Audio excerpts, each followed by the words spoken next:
ان کمزوریوں کے درمیان چلنے والا انسان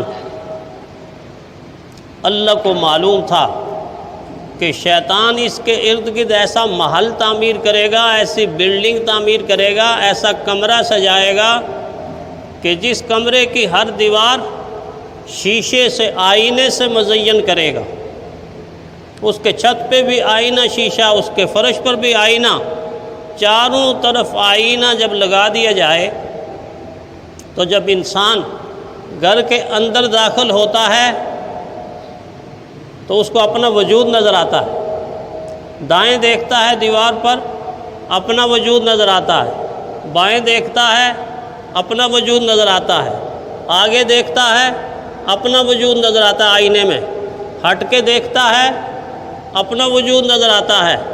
شیطان ایسے کمرے کے اندر اس کو داخل کر کے اس کا ذہن بناتا ہے کہ ادھر بھی تو ہے، ادھر بھی تو ہے، ادھر بھی تو ہے، ادھر بھی تو ہے، نیچے بھی تو ہے، اوپر بھی تو ہے، گویا تو ہی تو ہے، گویا تو ہی تو ہے۔ حالانکہ ایسا نہیں، حالانکہ ایسا نہیں ہے، یہ آئینے کا دھوکہ ہے اور کچھ بھی نہیں ہے۔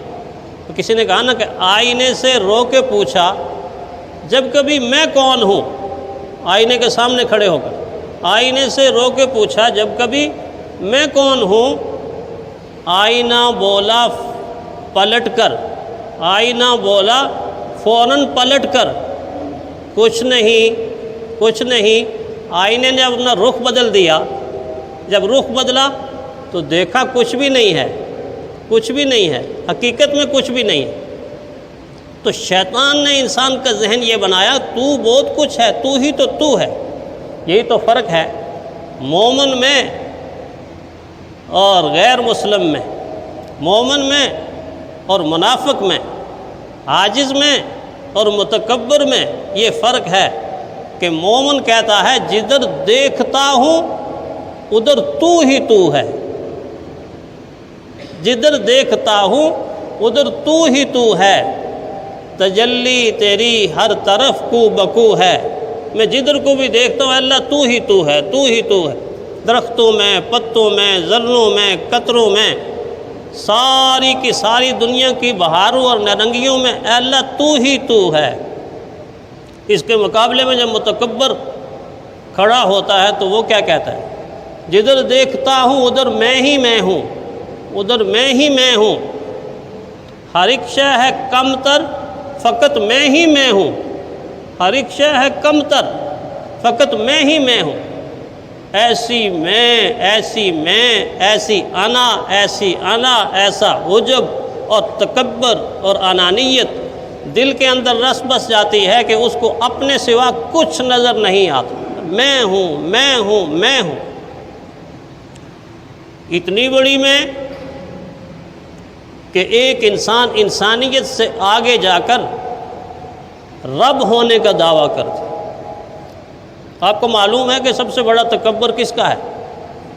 مشہور تو یہ ہے نا کہ سب سے بڑا تکبر شیطان نے کیا، لیکن مفسرین نے ایسا نہیں ہے۔ شیطان نے تکبر کیا ہے، اس کے تکبر کو اللہ نے بیان کیا، 2 گناہ اس کے اللہ نے بیان کیے۔ ایک ابا، اللہ نے فرمایا اس نے میری نافرمانی کی، اس نے میرے حکم کو توڑا ہے، اس نے میرے حکم کو نہیں مانا، اور ساتھ کہا ابا واستکبرا، اس نے تکبر کیا ہے، وکان من الکافرین، یہ نافرمانوں میں سے ہو گیا ہے۔ اللہ نے کہا نکل جا، تو مردود ہے، وَإِنَّ عَلَيْكَ اللَّعْنَةَ إِلَىٰ يَوْمِ الدِّينِ، قیامت تک میری لعنت تجھ پر برستی رہے گی۔ 2 گناہ بیان کیے، لیکن شیطان نے جو دعویٰ کیا وہ خدائی کا دعویٰ تو نہیں تھا۔ اللہ کی ذات کو مخاطب کر کے یہ نہیں کہا کہ اے اللہ میں آپ سے بہتر ہوں، ایسا نہیں کہا۔ کیا کہا؟ قرآن کہتا ہے انا خیر منہ، انا خیر منہ، اے اللہ جو آدم آپ نے پیدا کیا ہے میں اس آدم سے بہتر ہوں۔ آدم سے بہتر ہونے کا دعویٰ کیا، تکبر آیا، انجام آپ نے سن لیا۔ لیکن جب انسان کی باری آئی تو انسان نے یہ نہیں کہا، صرف اتنا نہیں کہا کہ میں اس انسان سے بہتر ہوں۔ جب فرعون کی باری آئی تو کیا کہا؟ یہ نہیں کہا کہ میں یہ موسیٰ علیہ السلام سے بہتر ہوں، ایسا نہیں کہا۔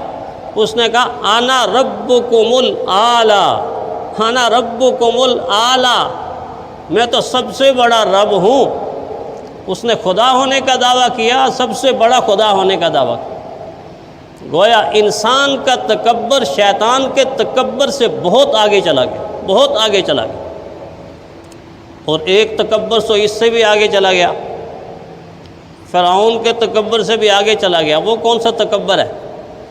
جس تکبر کے بارے میں پیارے پیغمبر صلی اللہ علیہ وسلم نے ایک مرتبہ فرمایا، موسیٰ علیہ السلام کے زمانے کے فرعون کے تکبر سے میرے زمانے کے فرعون کا تکبر زیادہ تھا، میرے زمانے کے فرعون کا تکبر زیادہ تھا۔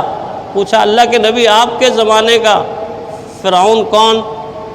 فرمایا میرے زمانے کا فرعون ابو جہل ہے، ابو جہل ہے۔ پھر فرمایا کہ جب موسیٰ علیہ السلام کے زمانے کے فرعون کے آخری لمحات آئے تو اس کا تکبر ٹوٹ گیا، بکھر گیا۔ جب اللہ نے اس کو سمندر کے اندر اور دریا کے اندر فرشتوں نے غوطہ لگایا تو غوطہ لگانے کے بعد ہاتھ جوڑ کے کھڑا ہو گیا، آمنت بہ بنو اسرائیل، اب معافی مانگتا ہوں بنی اسرائیل کے رب پر، موسیٰ علیہ السلام کے رب پر ایمان لاتا ہوں۔ آخر میں ڈر گیا، حضور نے فرمایا وہ آخر میں ڈر گیا۔ اور نزع کے عالم کی توبہ تو قبول نہیں ہوتی، لیکن میرے زمانے کے فرعون کا یہ تکبر کا یہ عالم تھا کہ جب میدان جنگ میں اس کی گردن کاٹنے لگے تو زبان سے یہ الفاظ بلند ہوئے، تھوڑی لمبی کر کے کاٹنا تاکہ بعد میں دیکھنے والا جب دیکھے تو اس کو پتہ چلے کہ یہ کسی سردار کا سر ہے یہ کسی سردار کا سر ہے۔ اس کا تکبر تو آخر دم تک نہیں ٹوٹا۔ ایسے شیطان اپنی جال کے اندر انسان کو پھنساتا ہے کہ انسان اپنی حقیقت کو ایسا بھول جاتا ہے، ایسا بھول جاتا ہے کہ وہ یہ سمجھتا ہے بس جو کچھ ہوں میں ہوں۔ عجیب اتفاق یہ ہے کہ ہر گناہ کی اپنی ایک شکل ہے، اپنی ایک صورت ہے۔ جتنے گناہ ہیں ایک شکل ہے ان کی۔ تکبر ایک ایسا گناہ ہے کہ جس کی ایک شکل نہیں ہے، ایک صورت نہیں ہے، اس کی سینکڑوں شکلیں ہیں، اس کی سینکڑوں صورتیں۔ یہ کبھی علم کی بنیاد پہ آتا ہے، کبھی عمل کی بنیاد پہ آتا ہے، کبھی عہدے کی بنیاد پر آتا ہے، اور کبھی اقتدار کی بنیاد پر آتا ہے، کرسی کی بنیاد پر آتا ہے، مال کی بنیاد پر آتا ہے، کنبے قبیلے اور خاندان کی بنیاد پر آتا ہے، حسب نسب کی بنیاد پر آتا ہے۔ اتنی شکلیں، اتنی صورتیں اس کی کہ انسان سمجھ نہیں پاتا کہ کس قسم کے تکبر کے اندر وہ مبتلا ہے۔ کاش کہ انسان اپنا انجام یاد رکھے، انسان اپنی ابتدا یاد رکھے۔ کسی نے کہا نا کہ بہار زندگی نہ چل سر اٹھا اٹھا کے، بہار زندگی نہ چل سر اٹھا اٹھا کے، خدا نے ہزاروں نقشے مٹا دیے ہیں بنا بنا کے، خدا نے ہزاروں نقشے مٹا دیے ہیں بنا بنا کے۔